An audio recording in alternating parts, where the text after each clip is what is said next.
Great. So hi, welcome everyone. I think we're still waiting for our co-founder, Professor Tim Lang, to join. I know he's joining us from... No, I'm here. Oh, you're here, Tim. Hi. I'm here. I'm here. Have you? I'm here. I'm here. Well, I tell you what, I know that we don't have you for very long, Tim. So what I'm going to do is hand straight over to you. I'll very quickly welcome the fact that we have such a wonderful group who've joined us today. OmniAction is here to discuss our first iteration of a framework for sustainability impacts of food and agriculture. We're really excited to share this moment with you and hear from all of you what you think and to discuss what we should be doing next. But with no further ado, Tim, I'll hand over to you to welcome our many guests today. Hello, thank you, Lise. And forgive me, I hope you can see me. I'm in a surreal, empty former chocolate warehouse in Borough. I'm in the middle of an intense meeting to discuss the next Eat Lancet Commission report and the economics of the food system Commission report and whether modelling is providing enough information to policymakers. So I'm dropping out for about 10 or 15 minutes to come and talk to you. Essentially, I just wanted to say, and I'll hear about what the meeting comes up with from the end from Anya. I just wanted to say, when we started OmniAction, Lise, Anya, myself and others, 18 months ago, we were having basically another attempt at an idea that we'd had 15 years ago, of saying, how can we put the different criteria for judging a good food system together? Or put it differently, we've got to get out of our silos of just thinking about food as nutrition, or thinking about food as carbon, or thinking about food as biodiversity, or thinking about food as social justice, or thinking about food as inequalities in health. Because it's all of those things and more. And we went for this idea of what we then called OmniAction, because we knew many good people were already thinking like this throughout the food systems, in big companies, small companies, in civil society, and even in governments. But no one was quite delivering it. No one was actually making the big leap. And in fact, the meeting that I've been in for the last 2 hours and for the next 2 hours is about trying to thrash that out with really big economic modelers. And the truth is that the modelers can't answer this. It's got to be a social process. Societies have got to work out through their processes what an Omni framework looks like. But what we've done, and what Anya's going to kick us off, or this meeting off, is to say where the framework thinking is so far. There are many people doing this kind of work, but no one, I think, is doing it as openly as OmniAction is doing. That is actually, Lise, I think, our uniqueness. There are lots of private meetings going on inside the food sector, lots of private meetings going in government or in academia, but no one's trying to make it a public discourse. And that was both the risk and, I think, the wisdom of what we set out to do in starting this little and now a lot bigger process of OmniAction. So I think what this meeting, this Omni meeting is doing is a really important sort of staging post. From 18 months ago to now, a lot has happened. People who didn't know each other have been talking to each other. People who already were talking to each other are talking more openly. All of that is good. But as the meeting I'm in here in central London is saying, there are people from all over the world at it. It's a small group of about 20 to 30 people. The urgency of the situation is quite remarkable. Even 10 years ago, there were people showing the trends were going in the wrong direction. The scientific evidence about the need for systems change was overwhelming, and yet very little has happened. The energy use has continued high. The trend towards unhealthy diets has continued apace worldwide. And the damage of the food system is growing daily more obvious. So what this Omni meeting is doing is coming up with hope, actually. It's coming up with a way of working together, which is trying to say, how can we deal with this practically by having a shared framework? And I think that is just hugely important. Great stuff. I think I'll leave it there, Lise. I think it's just essential to do this work. And as I've said to Lise privately before this, I'm really apologetic that I can't stay for longer, but I will hear what the meeting comes up with. So I don't know if you're there, Anya, but it would be lovely to see you and to hear later what you've said and where this meeting goes. So Lise asked me, said, Tim, will you do your thing and open up the meeting and say why you think it's still important? And all I can say is, I think it gets more important, not less important, Lise. It becomes more important because modeling doesn't do it. Modeling doesn't get systems change, doesn't get the public. They don't understand modeling. They understand the realities in their daily lives. And what OmniAction is trying to do is to set a framework that helps shift those daily lives. And that has to be incredibly important. So I'll leave it there, Lise, and I'll hand it back to you. And so good wishes for this meeting. I'm really sorry I can't be with it all the time.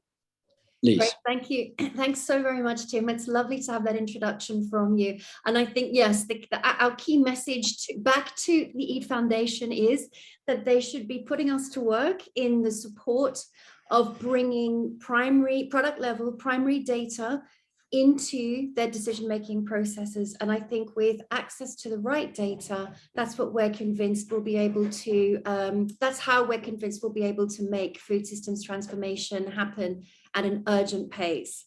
So, it is. And the difficulty with data always is someone owns it. So while our aspiration is for that, it meets lots of very, very practical difficulties. But, you know, such is life. Such is life. But what I suspect is that events will change. I think events are beginning to emerge. The meeting I'm in, and the reason I'm in that other meeting is because I was the policy lead on the Eat Lancet first report, and there's now mapping a Eat Lancet 2 report. And where should that go? So obviously I have a big stake in that. But I think events are likely to shape things. And you know, having our Omni framework is just good timing. Say, okay, if this isn't good, come up with something better. And that's basically our challenge. We're a limited number of people. We've got many fingers in many pies. But if push comes to shove, if events dictate, well, we'll have to come up with something like the framework that OmniAction is proposing. Wonderful. Thanks, Lise. Great. Thank you so much, Tim.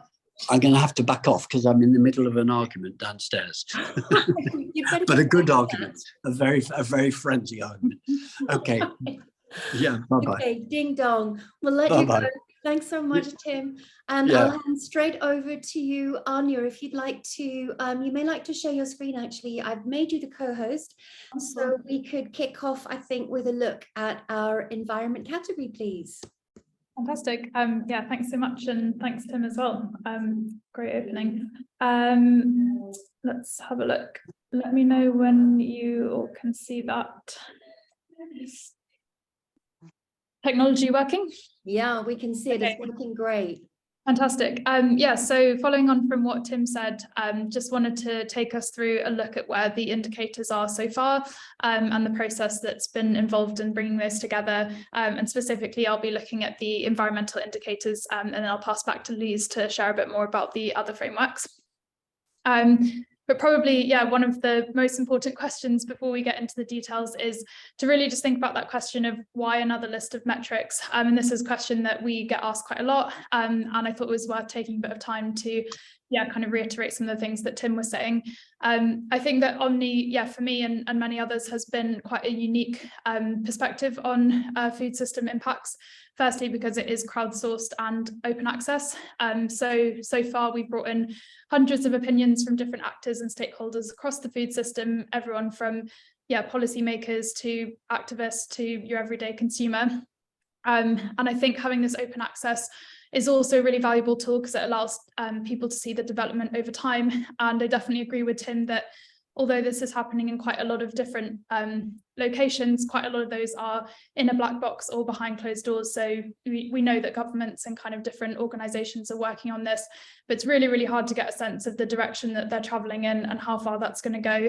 And I think that through this kind of crowdsourced and open access perspective, we can all kind of learn a bit more about what we're all thinking together.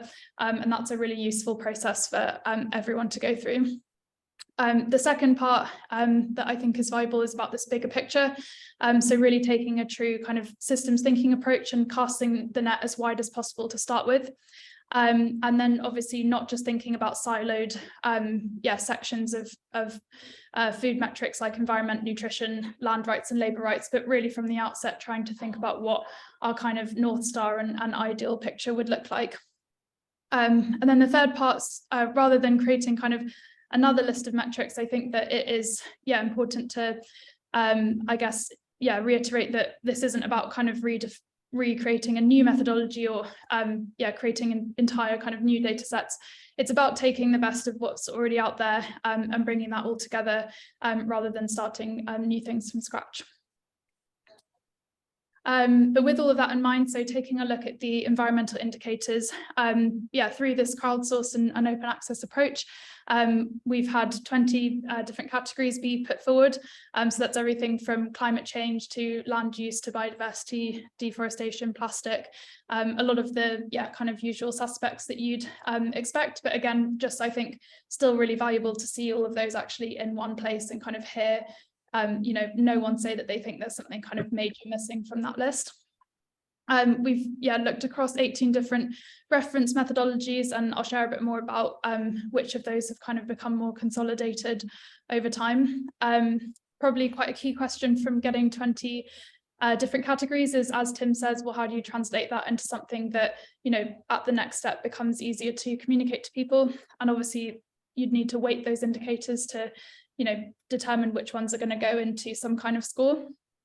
We've looked at 3 different weighting methodologies, or those were sort of the final ones that came out from a process of evaluation, and then ultimately having one weighting score so that those can actually be compared with different amounts of impact. So just to look at the categories, some of these I've grouped into single categories just to give an idea that they might not end up being kind of separate categories. There's still interesting discussions going on with people who are engaging in this. But I think, again, just from my own perspective and other people who've fed back, I think it is really just helpful to kind of have that long list and see, okay, when we're talking about environment, like, is there anything missing here? Or do we all agree that in a perfect world, this is the list of things that we think should be included? I spoke about the reference methodologies. We've ended up having PEF be the kind of recommended reference methodology for over 80% of those indicators. And although, we've had lots of kind of discussions and criticism and questions about PEF, I think, again, it's about really kind of taking what is the most advanced and the most kind of openly available methodology that there was kind of the widest consensus on, but it's not about saying that would necessarily, I guess, be Omni's perspective forever if something else was to take its place. But it's also not the only one. So if you look at the framework, very long list of other reference methodologies from NGOs to UN organizations to specific scientific papers and contributions. And again, personally, what I found really useful from this is, again, just really having that long list of different methodologies out there that have been recommended by experts and kind of really key stakeholders in the space. It's just incredibly useful to kind of have that list and be thinking, okay, if we're trying to design a solution, kind of in my case, or if you're a policymaker trying to design a policy, going to one place where a community of people have kind of come together to share their ideas, I find really valuable. And again, just to kind of reiterate, I think the approach has very much been bringing existing methodologies rather than creating anything from scratch. And then the final kind of aspect, at least in the environmental space, has been looking at weightings. And there was quite strong consensus across the different people who've engaged in this for looking at planetary boundaries to determine the relative weighting of different indicators against each other. And to date, this has been a fairly blunt process of kind of mapping these planetary boundaries onto the 20+ indicators. But again, we expect that different methodologies are likely to have their own weighting systems in the future. So it's just about kind of, keeping quite a living system of these inputs coming into the kind of long list framework. Great. And then, just thought I'd conclude with, I suppose, again, a lot of what Tim said, but just nice to kind of wrap up my section here, which is, I think, again, just the kind of key value that this is providing, having a North Star that is really a long list rather than a short list, and starting not from what we kind of determined to be feasible at the moment, but what we kind of all agree would be the, sort of picture of what we should be doing. And then again, that unique perspective. So having this wide catchment of really amazing and wonderful people on calls like this, and some of the deep dive engagement calls, who've been so willing to share their knowledge and share their perspectives. And I've personally not really worked in many situations where that's been the case. And I think it's just been really eye-opening and an opportunity to learn quite a lot. So personally, I've just been involved in the environmental side of things. There are 4 other different groups of indicators where a whole similar process has been gone through of kind of casting that wide net and getting a lot of input and kind of crowdsourcing methodologies and approaches. So I'll pass back to Lise, we won't do a kind of deep dive on every single one of these.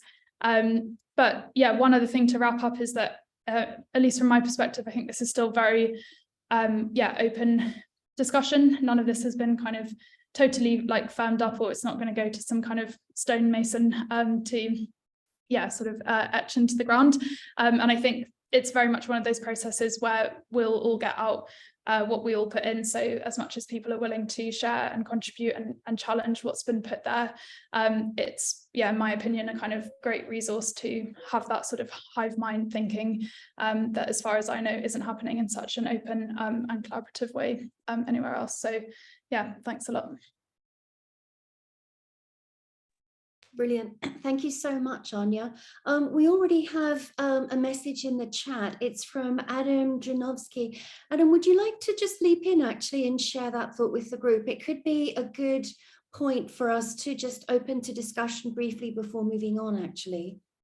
You may have to take yourself off mute. Oh, you're there. Great. Yeah, thank you. I'm just making the point that most of the metrics, since we're on metrics, of environmental impact are based on weight or volume, a kilogram of food, a liter of milk, whatever. Now, the FAO came up with a very provocative report published in November of last year, but available online, where they suggest reframing that, given that the major function of food is to provide energy and nutrients. And so they suggest what they call nutrient relevant functional unit, NFAU, for use in nutrient-sensitive life cycle analysis. And the significance of that paper, of that whole report, it's in chapter 6 of the big report, is that they want to use alternative functional units, moving away from a kilogram and moving towards something which they haven't quite defined. It could be calorie, it could be 100 grams of protein, it could be nutrient density score. anything but a kilogram. But in the end, it's a bit disappointing at the end of the 130-page report, which took 30 scientists like a year to write, there is no firm conclusion. So they kind of opened the door and left it there. So I think there's much work to be done because they did not come to a conclusion, but they raised the issue that kilogram may not be the way to go. And that has all kinds of possibilities opening up. Great, thanks very much. Anya, do you have a response to that just before I leap in? Yeah, not specifically. I think, yeah, as kind of mentioned in my presentation, we've had lots of, and aware of lots of the criticisms of PEF in doing kind of kilogram-based products. As I said, I think part of this meeting today is very much hearing feedback and taking it on board. And you know, what we've always done has been, I guess, have that transparency. So we'll, you know, follow up with kind of emails, and if people want to engage, like, that would be awesome. So. Oh, it's not you specifically, it's everybody. I think this is why the FAO addressed this, and everybody is doing that with rare exceptions, and this is why this report is very interesting. So it's not you necessarily, everyone's doing it. Yeah, absolutely. And certainly just to sort of say that there are authors of FAO reports who've been looking at the integration of nutritional, environmental, and now social impacts in the life cycle sustainability assessment process. They're members of our community.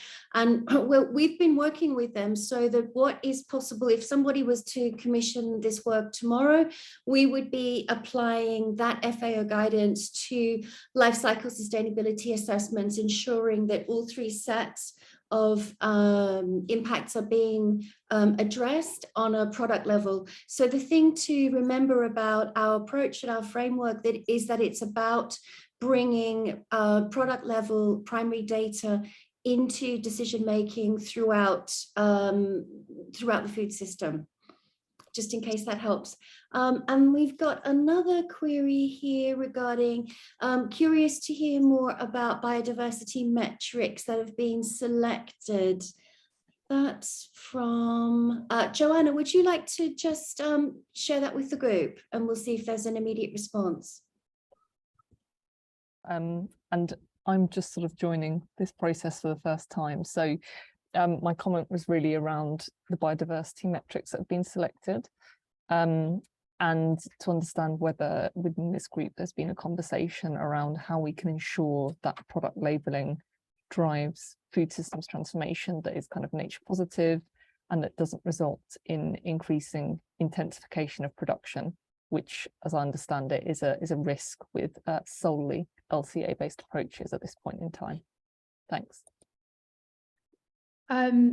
Great, yeah, so in the framework that we've circulated so far, there are, I think, still a long list of 4 or 5 different reference methodologies for biodiversity, given it's something which, yeah, there's quite a lot of question marks and ongoing research about. So yeah, I suppose that wasn't something that maybe was as clear from my presentation, but at least with some of them that we haven't had strong consensus on, we've basically just shared kind of the range of opinions there, and I think that's still just a useful thing as a resource for people to kind of see what others have suggested. Similarly, I think was quite interesting, there were differences of opinion around having kind of separate deforestation metrics that are different from biodiversity, as well as having kind of different pollution metrics for different ecosystems, which in some places they do bring in for under like a big biodiversity umbrella. So I think what we've got at the moment is probably more on like the long list side of things, where it's about kind of trying to bring together what people are suggesting as like the direction of travel. So we'd definitely be really keen if other people want to contribute to that as well. Yeah, brilliant, thanks. There's a lovely question from Tricia asking if there are any projects in the works being planned with the use of the OmniFramework. I mean, for us, actually, the real crime will be if this becomes a static document which never finds its way into application in the food system. So we're working across a range of projects, actually, to help companies get into a position where they are able to apply life cycle sustainability questionnaires at product level and then begin to actually make use of the data that comes back as a result of that. What we're finding is for companies which are smaller and being built with sustainability from the ground up, this kind of chimes very, very neatly with their own business models and their own plans. When it comes to legacy companies, larger multinationals, the opportunity there for us appears to be when innovative products are being developed with sustainability by design, rather than having to figure out what to do with some sustainability metrics, which existing business models absolutely haven't been built around. I hope that that makes sense. In order to do this, we've pulled together a number of academic consortiums and relationships with various businesses in order to get started. But listen, the door is open. We cannot emphasize strongly enough, can we, Anya, our appetite for collaboration in the real world. It is absolutely wonderful that this philosophy is on paper now. It will persistently integrate. We hope that what it acts as is a repository of all the best thinking that we've attracted to date and will continue to do so. But we will absolutely have failed in our mission if it doesn't get any further than that. We cannot emphasize that strongly enough. I should also add that, yes, we have found that it is very much accepted and acknowledged at UN level that something is not considered sustainable unless it includes social impacts and nutritional impacts, as well as the full environmental impacts we've just been talking about, and that our categories do include land sovereignty and land tenure, labor rights, food safety, nutrition, and that's it. That's the other four. So I'm just wondering, I'd like to open the floor to any further comments before we move on. Would anybody like to speak up? If I could just follow up on my question there. I don't know if you can hear me or not. Yep, we can. But regarding real world projects and applying this framework, I was curious if you've had any conversations with like World Food Program or USAID or some of the providers of that humanitarian food aid that we're spending money on already, and want to make, I see that as an opportunity to kind of shift the model of what we're doing. If you can get some buy-in from that high level partnerships and government entities. And I was just curious if you've looked at that at all.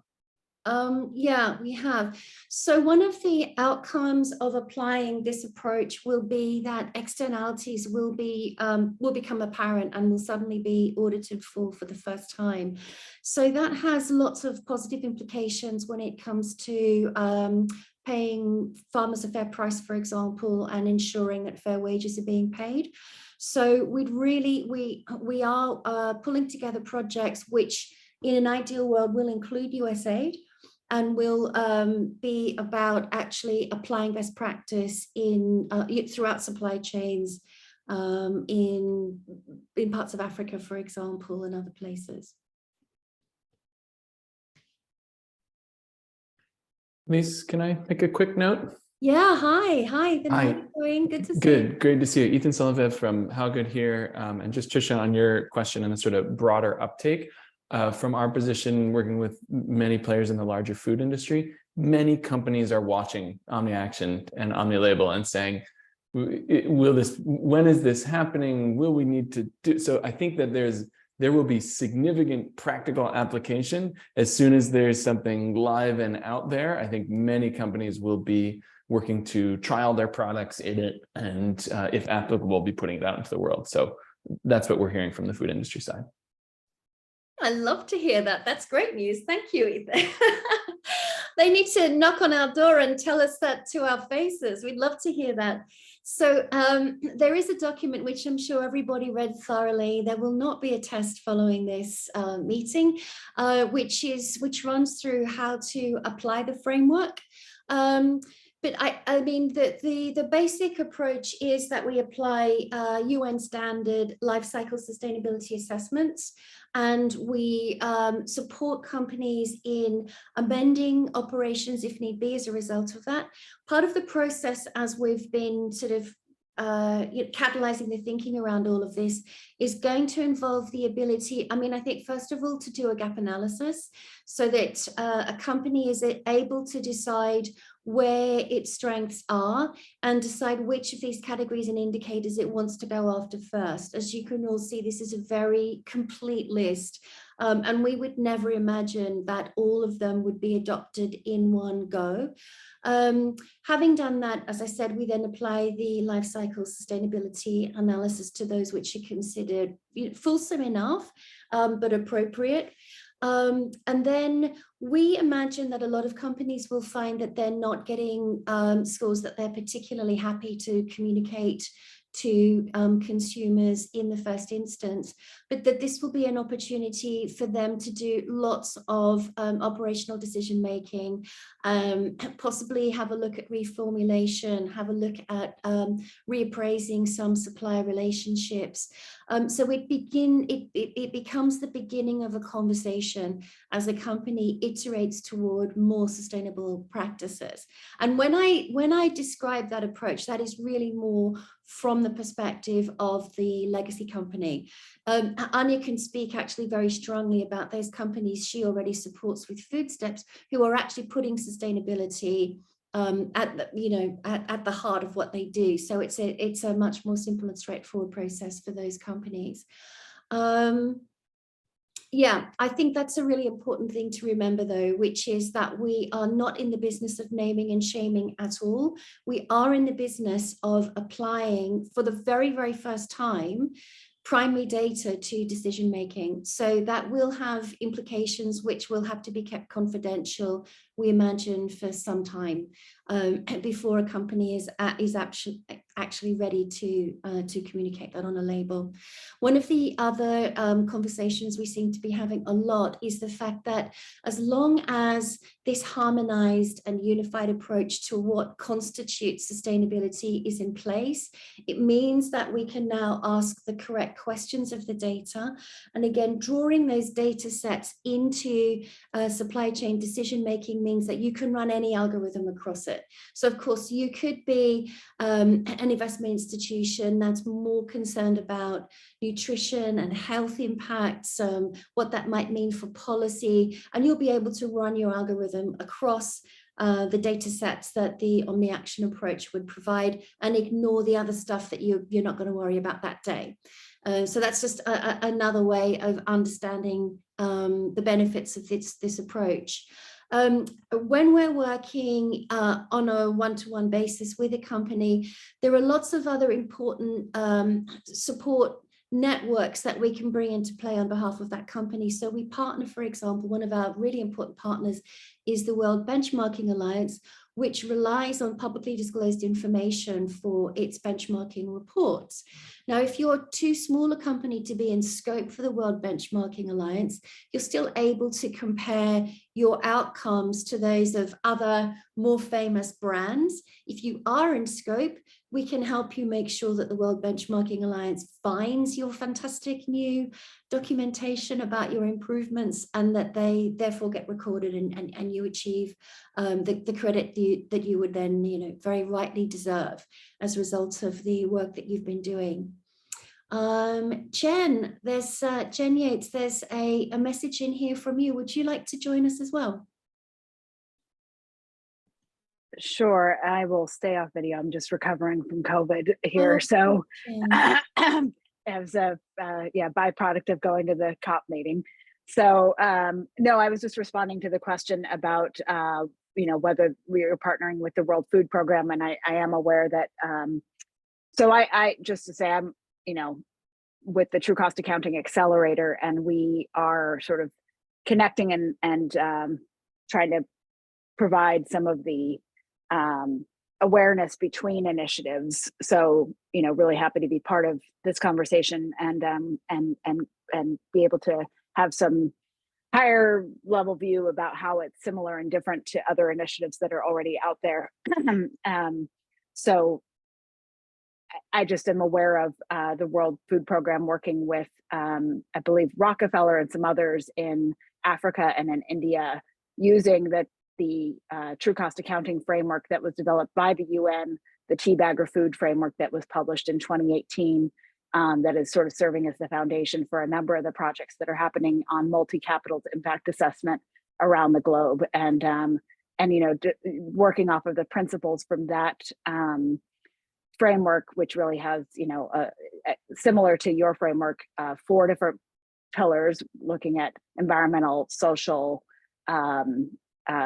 human health, and economic indicators as their sort of 4 pillars, and having, you know, a great deal of commitment to transparency and, you know, stakeholder engagement and so forth. So I think those analyses with the World Food Program will be used to help inform some of their future food aid direction and how they're implementing programs on the ground. The other thing I will mention just quickly is, many of you probably know that the Food and Agriculture Organization has announced that their next 2 landmark SOFA reports, the State of Food and Agriculture that comes out yearly, that the next 2 will be focused on true cost accounting. The first year, they will be doing a comprehensive overview of sort of what are the, you know, what's already out there, like a landscape analysis report. And then the second year, they will be attempting to implement true cost accounting analyses with a number of UN member country and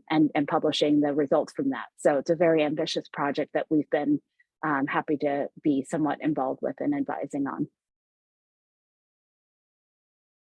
That's great to hear. Thanks so much, Jen. And I think the points that you raised really underline the fact that this is not a set of decision making that's happening in straight lines. This is a community which is really the pulling together of actors from across the system, and the way that we react to one another is not binary in any way. We're all kind of working alongside one another, working together at various paces throughout the food system, and absolutely influencing one another and doing all that we can to ensure that transition and change is happening in harmony, in a harmonized fashion. And it's always really reassuring when we hear across our community the same messaging. And it's quite true that true cost account, you know, for us, true cost accounting really becomes so much more possible when decisions are being made on the basis of primary data. So there will be huge variances when you conduct a score on the basis of primary data that's been sourced using a life cycle sustainability analysis versus other types of data. So it is going to make a huge difference as far as we can tell regarding the decision making that goes forward.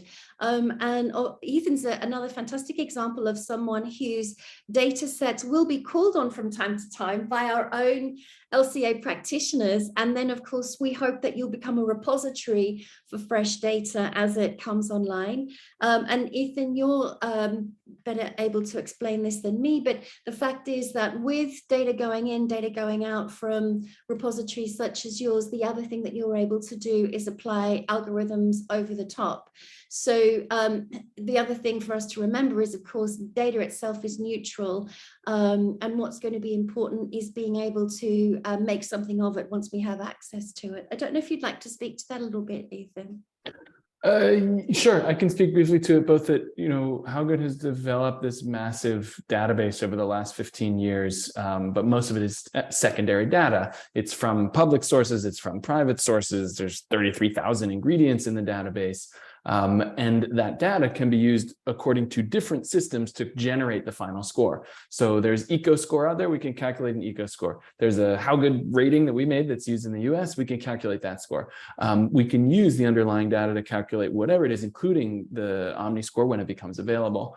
But what's really exciting is the push towards more primary and supply specific data that is happening across the food system right now. And so we have a number of ways to automate the intake of primary data and put it into the database. And if it comes through a company, that gets held very privately to that company. But if it comes through a supplier who has information about their supply and wants to share it widely, then that can update the overall data set so that we have this loop of constantly improving all the secondary data that's out there with more primary data that's coming in. And then that fuels more and more precise and accurate scoring as we go forward. Yeah, great. Thanks very much. Anya, Foodsteps does something with your carbon footprinting as well. That's quite similar, don't you?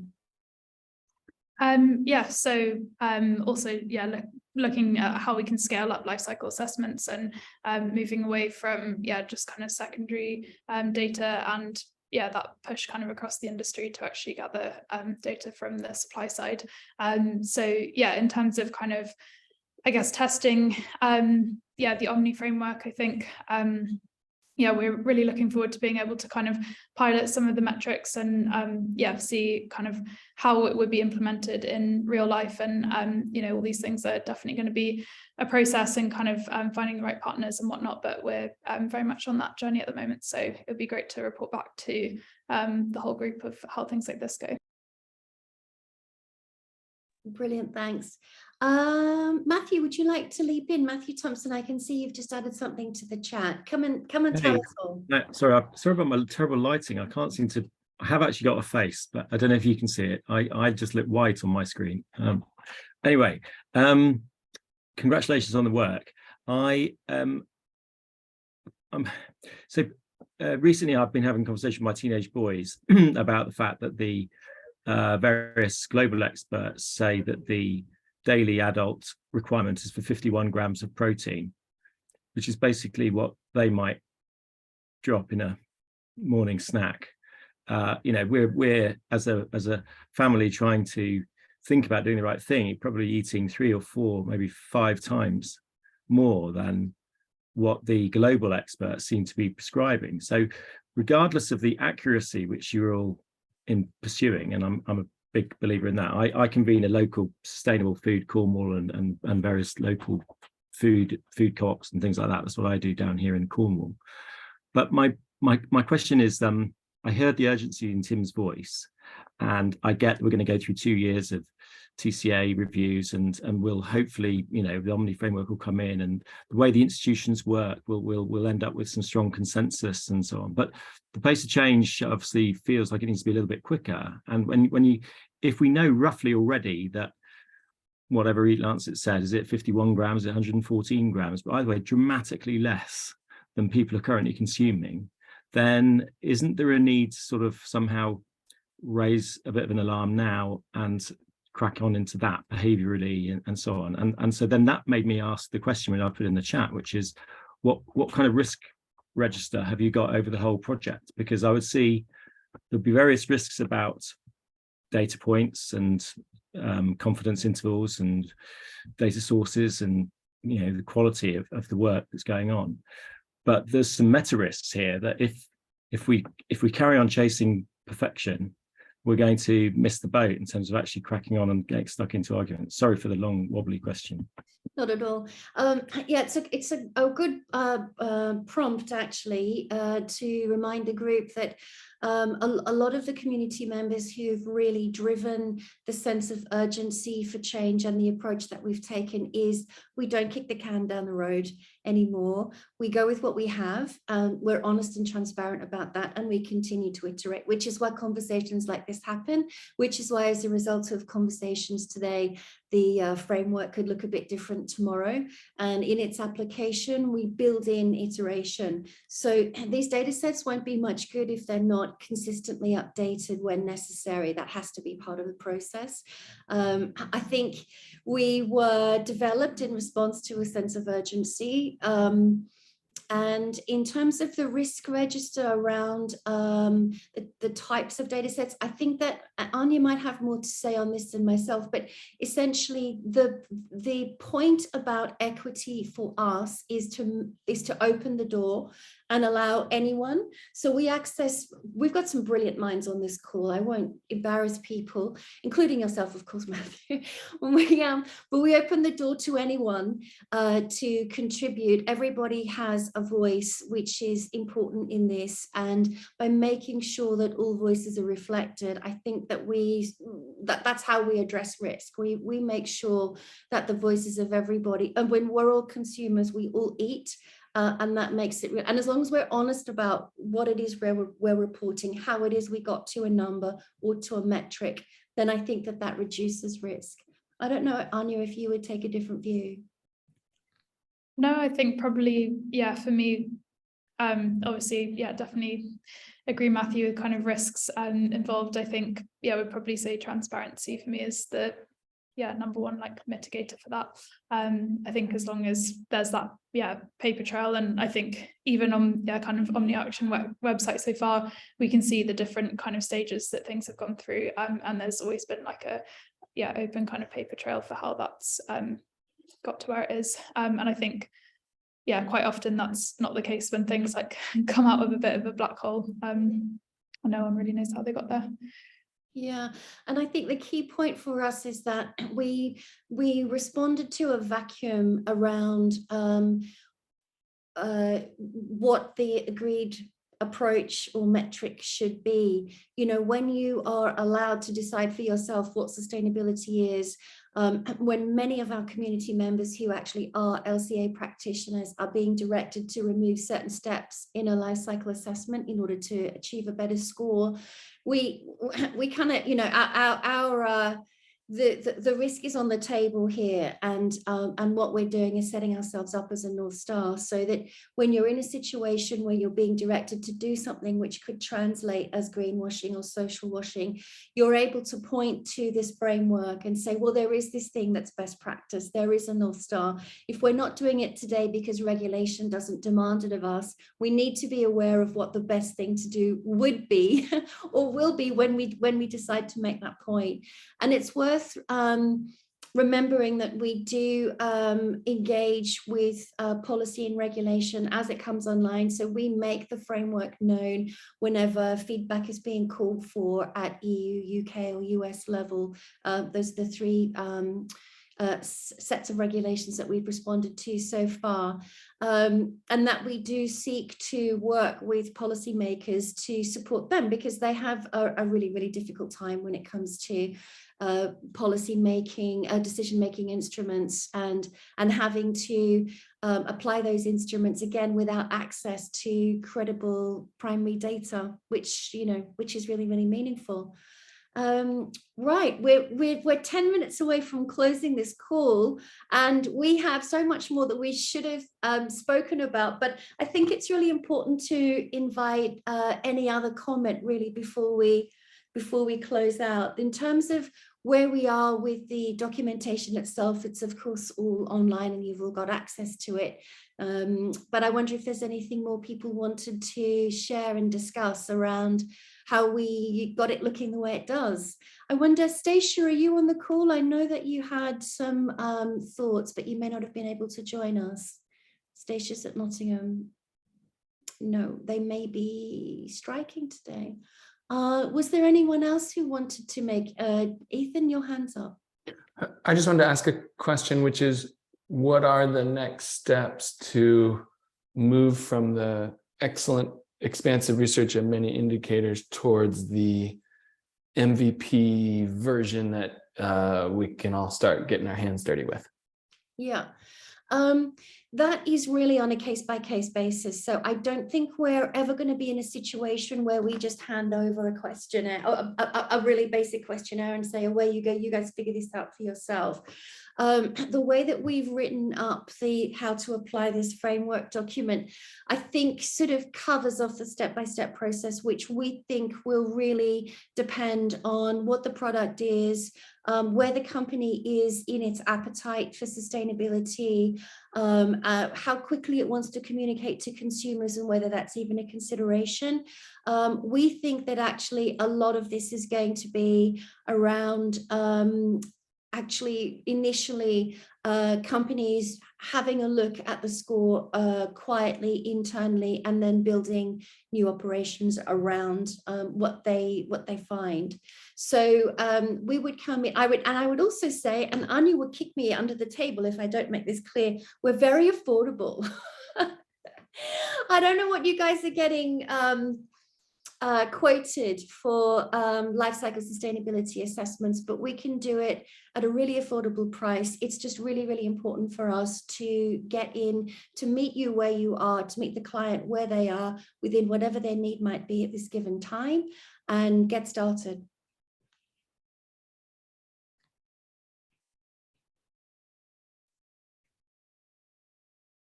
Right, anybody else? No? I'll just ask one question if that's all right. Sure. I haven't had a chance to really read through the document yet, and it's been a while since I've been on one of these calls. So every call I've ever been on with you and everybody has been so inspiring. I love the work that you're doing, and I feel like this is exactly what we need to be doing, and we're hopefully the stars are aligning to the north with this framework. And I just was wondering if you have actively any ag projects, any farm communities that you're working with. I assume, you know, the growing of the plants, it's kind of like the beginning of the life cycle for the food system in some regards. And I was just curious what your work has been at that stage. No, we haven't got in at that stage at all yet. So if anybody wants to invite us in, we'd really, really like to. But that does remind me to kind of reiterate the fact that we are not here to reinvent the wheel, and what we are all about is applying existing, brilliant methodology, whether it's from the Global Farm Metric, whether it's working with Slave Free Trade International, for example, when it comes to their fantastic approach to checking on labor rights in the context of accessing primary data. We work across all our collaborators and partners to piece together whatever it is that we need to be doing in that particular situation. I think we might have PCI Technology on the call, for example, or others. There might be other people who'd like to leap in and just talk about where you are right now. No, okay. Great. And thanks for that, Jen. Yeah, explaining where the Global Farm Metric can be found, and the fact that we, of course, wouldn't go about accessing any data or questions if they were already covered off in something like the Global Farm Metric. So that's all about making sure that we're applying our partnerships in the most efficient fashion. I know that there's Philip on the call, and he would be cross if I didn't make it clear that his assumption is that when you are applying supply chain transparency in the way that we foresee it, efficiencies of 30% are considered to be quite conservative.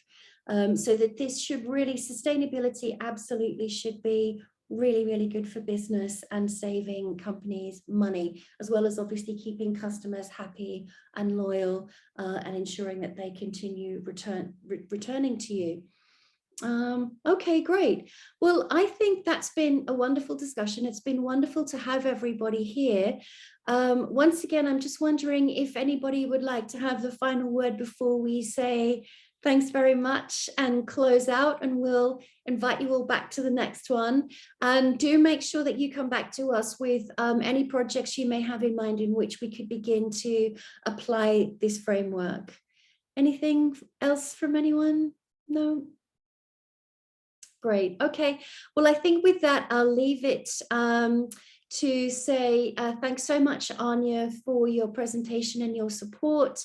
Thanks so much to everybody for joining us. Thanks for being good friends to OmniAction. I mean, what we're able to do is only as a result of everybody's contributions, everybody volunteering their science, their time, their expertise, their experiences. So we're really, really grateful for that. It's the reason we've been able to travel as far as we have, as quickly as we have.